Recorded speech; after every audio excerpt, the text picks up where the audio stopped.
click, a bang, an explosion, a buzz, a phrase, a silence, and a sigh of relief. These are the 7 sounds that define the summer of 2014 for me. The first being the click, as in, all right, fine, I'll talk to you tomorrow, bye, click, and I hung up the phone.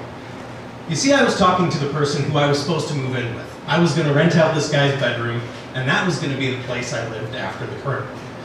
Well, I was a little bit frustrated because we had this disagreement about when exactly we were going to move in, and I didn't want to leave it off to the last minute, so I was getting stressed and frustrated, and I was a little bit less polite to him than I could have been. So about 2 minutes later, I get a text from him saying he's decided to give the room to somebody else. Shit. And just like that, the stability I thought I had was just yanked out from under me, and I fell on my ass. Luckily, Chili, my girlfriend, was there, and she's also here today. Everybody say hi, Chili. Hi, Chili. Chili was there to help pick up the pieces and remind me that the sky is not falling down. I didn't entirely believe her, and that I could stay at her place for as long as I needed. I hoped I wouldn't have to stay that long. Now, ultimately, what I had to do next was pare my life down small enough to fit into the 2001 Ford Focus. Because all of this happened on July 31st, 2014 at 10:30 at night. Okay. The day before my previous lease expired. So I had to get packing. Actually, I didn't get packing right away. The first thing I did was panic. But like I said, Chili was there to help me out. And ultimately, I had to pare my life down small enough to fit into this 2001 Ford Focus. Now, we assign a lot of sentimental value to our stuff, so this next sound, the bang, was extremely disheartening. The sound of objects hitting the bottom of a garbage can as you throw them away. You know, I had to play this sentimental value death match where you pit one object against another, and whoever loses gets thrown in the trash because you just don't have room for it. I had to answer a lot of these difficult questions, like, okay, I worked hard for these speech trophies, but how many of them do I actually need? Answer, not too many.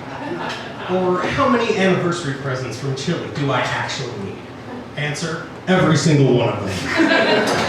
I still have them today. So ultimately, I pared my life down, and so began the summer of living out of my car. It was a really interesting experience, and I learned a ton of things that I would have never even thought about otherwise. I mean, there are so many things when you don't have a permanent address that become problems. You know, if you're filling out an official document, what do you put down for the address? Right. I don't know. Or going to the bathroom is another thing that requires a bit more planning. You know, when you have a permanent address, you can go whenever. But if you don't, you either have to feel obligated to buy something because you went to a business or find some sort of public option. Also, in my particular instance, I didn't have a key to their house. So I had a part-time job, and whenever I would get home, I would have to wait for one of the roommates to get home to let me in. Now, ultimately, I'd be sitting in my car for sometimes hours, and Chili would always come home and ask me how long I'd been waiting, and I would always say, not too long. Because it was true. I mean, I'm not going to make her feel bad about doing me a favor, and where the hell else am I going to go? One time, I was basically waiting to be let in, reading a book on the back porch, and I sort of felt this rumbling in my stomach, like something in me wanted to come out. So I held it in, and I thought, okay, I'll just wait for one of the roommates to get home. I can do this. So I kept reading. I was standing up, like leaning against the banister. And then the second wave came, and the third, and they started coming more and more regularly. And I began to realize that I would not be able to hold this in indefinitely. Luckily, there's a public park in Eagle Lake about a half mile from her house, so I figured I could walk there. Now, I couldn't drive because a seated position would not give me the muscle clenching ability that I needed. So I waddled my way to that public park. And I actually had to stop halfway through and just stand on that street corner and focus all of my energy on power punching. And finally, the wave ended, and I made my way to the park, and I entered the bathroom, and I got in that stall, and then came sound number 3, the explosion. I have never been so relieved to take a dump in my entire life. And that's a lot of what living out of my car was, a lot of tiny stressors that don't seem like much at the time, but really pile up, like tiny pebbles being dropped on your head, and you don't really think anything of it, because it's just a pebble, it doesn't hurt that much. until you realize that you're buried up to your neck and can't move. Right. That's what living out of my car was a lot like. So about 2 weeks into this whole process, I had come upon my first housing arrangement. Now, I had found these 2 freshman girls on Craigslist with a 3-bedroom apartment, and they needed another room. So I asked Chili, "Are you okay with me living with 2 freshman girls?" And she said, "Ryan, I trust you completely, but are you okay with me living with 2 freshman girls?" Fair enough, but I wanted a place to live, so I went for it. I gave them my damage deposit, and I was all ready to go. And then I was working at Menards at the time, so I was sitting in my car waiting for my shift to start when sound number 4, the buzz, the vibrating sound that my phone makes when I get a text message. So I check the text message, and it's one of the girls telling me that both of them have decided to commute from Rochester instead of living in Mankato. Once again, the rug was pulled out of eye stability. I no longer had a place to live. That really sucked. And about 2 weeks after that happened, I began student teaching, which if any of you have gone through the experience, you'll know it's a pretty stressful process. And once you add housing insecurity to that, it gets a little more stressful. All of a sudden, I have new things to worry about, like my credibility. What would my students think if they knew I was living out of my car? What would my coworkers think if I was living out of my car? What if somebody breaks into my car? All of my stuff is in there. That particular thought would go through my head every single day I was working. But the absolute worst part was eating lunch with the other teachers. Now, all of my coworkers were these white-collar professionals between the ages of 25 and 55. Now, who can tell me what the number one thing for that demographic to talk about during lunch is? Just shout it out. Your house. Home improvement project. Right. What am I going to add to that conversation? Talk about the new air freshener I have hung in my car? Right. And ultimately, that's what it was, that this deep, dark secret that I had, the thing I needed to talk about the most, was something I didn't want anyone to know about me. And it was always in the front of my mind. It was incredibly isolating. And then a week or so after that, I had my first university supervisor observation. So basically, my university supervisor would come in and observe me teaching a lesson and then take some notes and give me a critique afterwards. Now, this lesson went good, not great. It was okay, but it could have been better. And in the critique, he was tough but fair. Until he got to the next sound of the song, the phrase, "You need to iron your shirt." Now, some of you seem to get the gravity of that comment and others don't. And I think it's really interesting that a sound can mean such different things. Those words as they left his mouth and bounced off the tile and the painted floors, to him were just a helpful suggestion, a friendly nudge in the right direction. But to me, it was a reminder of my deep, dark secret. A reminder of the fact that it's pretty hard to keep your shirts wrinkle-free when they're all in the back of your car. It was a reminder that I'm this bum and a vagrant and a moocher, and that I could be arrested for vagrancy with one nosy neighbor. It was a reminder that if I got carjacked, a bed, a desk, and an empty bookshelf are the only things I have left. It was a reminder that you never get that feeling of relief when you go home after a long, shitty day of work and just pull into your driveway.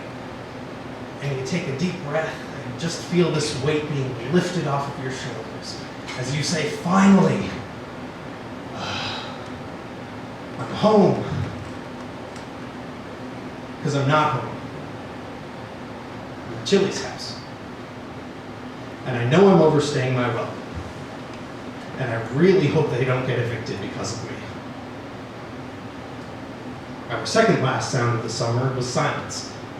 I eventually found another group of people on Craigslist. I would not learn the lesson to not do that for a very long time. But these were 4 guys moving into a 5-bedroom house in Mankato. And the silence came from everyone. There were constantly people dropping out of the agreement and going back in. None of the roommates kept me in the loop about this. The landlord did not tell me anything about why this release was taking so long to get done. And it was ultimately really frustrating because I was surrounded by this silence and not knowing if I was ever going to get into that new place to live. And that gave way to a different silence. That voice in your head that reminds you that everything's going to be okay one day. You know, I always thought it was strange how a person could be homeless for 50 years at a time, but, you know, here I was after only 2 months, and there was a huge part of me that genuinely believed that I would never find another place to live, ever. And it was like that until the very day that I moved into my next place. But ultimately, the silence didn't last forever, and I did find my new place to live. I rented out a guy's bedroom in Henderson, Minnesota, home of Tubi's Ice Cream and the Hummingbird Hurrah Festival, and not a whole lot else. It was kind of a dumpy hole-in-the-wall town, and for various reasons I won't get into, my time there was the unhappiest of my entire life. But as I was moving in there, it was perfect. I started moving my stuff into the house, and I made my bed. And I put my clothes into my closet, and I set up my alarm clock. And as I was moving in, I did things that made perfect sense to me at the time, but must have seemed rather insane to Chili, who was helping me move in. I looked into the refrigerator for about 15 minutes, as if I had never seen a place where I could store my own food before. And as I was getting the last box of stuff out from my car, I was transfixed by the back seat. I hadn't seen it in months. And as I brought that last box of stuff inside, up the steps and into the house and into my bedroom, I unpacked it excruciatingly slowly. But I had to. I had to find a special place for each and every item. A home for each item. And after I did, I plopped down on my bed and took a big sigh of relief. And I just felt this weight being lifted off of my shoulders. And I said to myself, finally,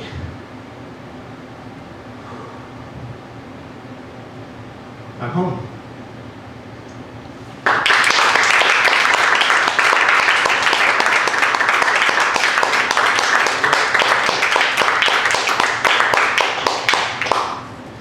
Thank you, Ryan. Russ, you listen to a lot of music, yes? All right. What's your favorite bonus track on any given album? Russ works at the radio station, if you don't know. Russ at KKCK. And as he describes himself, he has his pinky on the lowest rung of the famous spectrum. I forget what, no, Celebrity ladder. The celebrity ladder, that's right, I'm sorry. One day he hopes to get to Grumpy Cat level, but that's not That's his a day. long way out. She's like halfway up there.